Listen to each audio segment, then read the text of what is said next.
Hello everyone, মোৰ চেনেলটোলৈ আপোনাক স্বাগতম জনাইছোঁ। আজি আমি ডিসকাস কৰিম DHS ত আহা 2019 চনত এটা ম্যাথছ আহিছিল আৰু এনেকুৱা ম্যাথছ বেছিভাগ কম্পিটিটিভ এক্সামত আহিয়ে থাকে, যাৰ কাৰণে আমি ম্যাথছৰ যিবিলাক নেকি ইম্পৰ্টেন্ট কোৱেশ্চন প্ৰিভিয়াস ইয়াৰ কোৱেশ্চন পেপাৰত আহিছে সেইবিলাক কোৱেশ্চন আমি ডিসকাস কৰিম।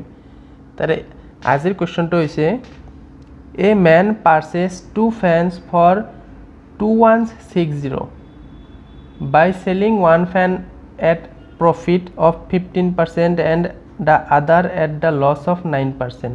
ইয়াতে কৈছে যেন এজন মানুহে দুটা ফ্যান কিনিছে, সেই দুটা ফ্যানৰ টোটাল দামটো হৈছে 2160। তাৰে কৈছে যেন তাৰে যিকোনো এটা ফ্যান 15% লাভত বিক্ৰী কৰিছে আৰু এটা ফ্যান 9% লছত বিক্ৰী কৰিছে। He neither gain nor losses in the whole transaction. মানে এই গোটেইখিনি কিনা বেচাত সেইজন মানুহৰ কোনো লাভো হোৱা নাই, কোনো লোকসানো হোৱা নাই। মানে ক'বলৈ গ'লে যিমান দামত কিনিছিলে সিমান দামতে বিক্ৰী কৰিলে।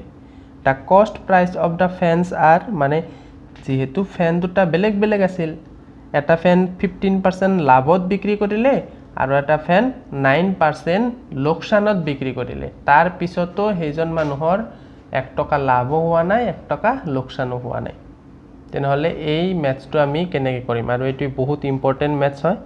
মানে এনেকুৱা ধৰণৰ কোৱেশ্চন এটা না এটা আহে, লাভ লোকসানৰ, ফ্যান কিনা বা বেলেগ কিবা বস্তু কিনা।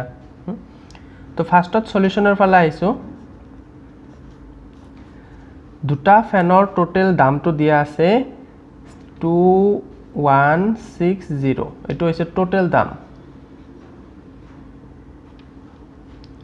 এতিয়া আমি যদি ধৰি লও যেন এটা ফ্যানৰ দাম, আমি যদি ধৰি লও যেন এটা ফ্যানৰ দাম x টকা, তেনেহলে আনটো ফ্যানৰ দাম কিমান হ'ব? কাৰণ দুটা ফ্যানৰ টোটাল কিনা দাম আছিল 2160 টাকা। তেনেহলে এটা ফ্যানৰ দাম যদি x টকা হয়, তেনেহলে টোটাল দামৰ পৰা আনটো ফ্যানৰ দাম মাইনাস কৰি দিলে এইটো হৈ যাব অইন এটা ফ্যানৰ দাম, এইটো এটা ফ্যানৰ দাম, এইটো এটা ফ্যানৰ দাম। এতিয়া এই দুটা ফ্যানৰ দাম টোটালে আছিল ইমান কিনা দাম, হয় না নহয়? এটা ফ্যানৰ দাম x টকা আৰু আনটো ফ্যানৰ দাম 2160 টকাৰ পৰা যদি আমি এটা ফ্যানৰ দাম মাইনাস কৰি দিও, তেনেহলে আনটো ফ্যান ওলাই যাব। এতিয়া কোৱেশ্চনত কৈছে যেন এটা ফ্যান 15% লাভত বিক্ৰী কৰিছে আৰু আনটো ফ্যান 9% লোকসানত বিক্ৰী কৰিছে। এতিয়া 15% লাভত বিক্ৰী কৰিলে যিমান টকা এজন মানুহে পাব, 9% লোকসানত বিক্ৰী কৰিলেও সেই সমান টকাই পাব। মানে কেনেকুৱা কোৱেশ্চনটো যেন এটা ফ্যানৰ দাম x টকা, সেইটো ফ্যান যদি মই 15% লাভত বিক্ৰী কৰো, এইটো আহি গ'ল লাভটো যিমান টকা হ'ব।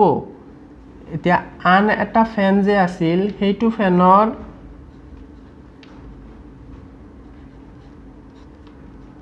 9% এই 15% লাভৰ সমান। এতিয়া হৈছে এইটো হৈছে মেইন ইকুৱেশ্যন আমাৰ। এই ইকুৱেশ্যনটো যদি বুজিছে তেনেহলে ম্যাথছটো একদম ইজি। এটা ফ্যানৰ 15% যিমান টকা, আনটো ফ্যানৰ 9% সিমান টকা। লাভ হৈছে নে লোকসান হৈছে আমি সেইটো এতিয়া কোৱা নাই। কৈছে যেন এটা ফ্যানৰ 15% যিমান, আনটো ফ্যানৰ 9% সিমান। তেতিয়া হেন কিনা দাম আৰু বেচা দামটো প্লাস মাইনাস হৈ 0 হৈ যাব, মানে মানুহজনৰ লাভো নহল লোকসানো নহল। এতিয়া x ইনটু পাৰ্চেন্টটো গুচাই দিলে তলত 100 আহি যায়, 2160 মাইনাস x ব্ৰেকেট ইনটু 9/100। এতিয়া সমান চিনৰ দুয়ো সাইডে যেহেতু 100 আছে, আমি 100 কেনসেল কৰি দিব পাৰিম।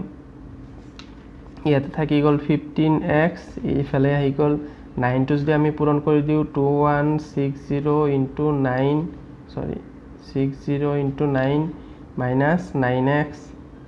9 টো পূৰণে ৰাখিছো কাৰণ আমাৰ কাটাকাটি যাব পাৰে, সেই কাৰণে আমি ডাইৰেক্ট পূৰণ কৰা নাই, কাৰণ পৰীক্ষাত পূৰণ কৰিলে টল সময় যাব। এতিয়া 9x টো ইফালে মাইনাস আছে ইফালে গুচি আহিলে প্লাস হৈ যাব 15 আৰু 9 24x এইফালে থাকি গল 2160 into 9 x টো যদি ৰাখি দিও 2160 into 9 24 তেনেহলে 3 দি কাটিব পাৰিম 3 দি 24ক 8 বাৰ 3 বাৰ এতিয়া 8 ৰে এটুক যাব না নাই 2 দি যাব বেলেগ দি নগলো 108 ঠিক আছে 80 এটো আহি যাব 4 again 4 দিও যাব মই ইফালে লিখি দিছো 1080 into 3 থাকিল আৰু তলত থাকিল 4 এটো 4 দি 2 বাৰ ইফালে আহি গল 28 7 4 গুণ 28 0 যদি 3 ৰ লগত পূৰণ কৰি দিও তেনেহলে 7 3 গুণ 21